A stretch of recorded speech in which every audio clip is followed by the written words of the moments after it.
तर हा आहे आपला 6 वर्षाचा मोसंबीचा प्लॉट.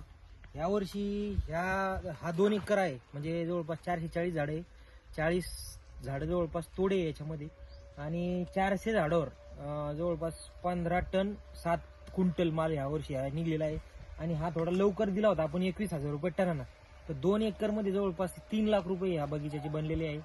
आणि शेतकरी आजकाल म्हणताय की पैसे बनत नाही, मोसंबी पैसे देत नाही. थोडे एक 10-15 हजार रुपये, 20,000 रुपये टनानं बी गेला तर क्वांटिटीमध्ये जर माल निघला तुमचा, तर तुम्हाला मोसंबी परवडण्यासारखी. कारण की आज लेबरचे पैसे धरा तुम्ही, कपाशीमध्ये तुम्हाला किती पैसे उरतात काय नाही. आणि ह्या मोसंबीचं कधी कधी 40, कधी 25, कधी 30 असे भरपूर रेट आपल्याला भेटलेले आहे. त्यामुळे बऱ्याच शेतकऱ्यांना माझ्या असा एक वैयक्तिक सल्ला आहे की तुम्ही मोसंबीची बाग न उपटता त्याच्यावर फोकस करा, त्याच्यावर व्यवस्थित ट्रीटमेंट करा आणि कमी झाडावर जास्त उत्पादन कसं घेता येईल याच्यावर फोकस करा.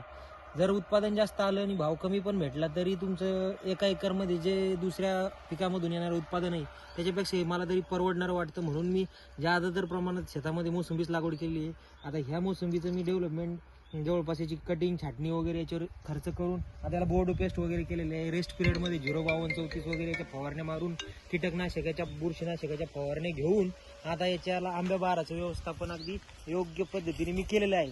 आता नेक्स्ट जानेवारीमध्ये मला याचं पाणी सोडायचं आहे. तरी इतर शेतकऱ्यांना एक माझा वैयक्तिक सल्ला आहे की थोडं गडबड करू नका मोसंबी काढण्यासाठी. मोसंबीने आपल्याला पैसा दिलेला आहे, फ्युचर पण मोसंबीचं चांगलंच आहे.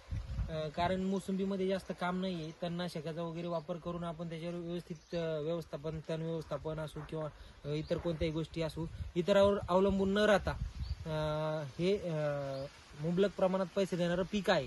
त्यामुळे शेतकऱ्यांनी याचा विचार करायला पाहिजे. नमस्कार.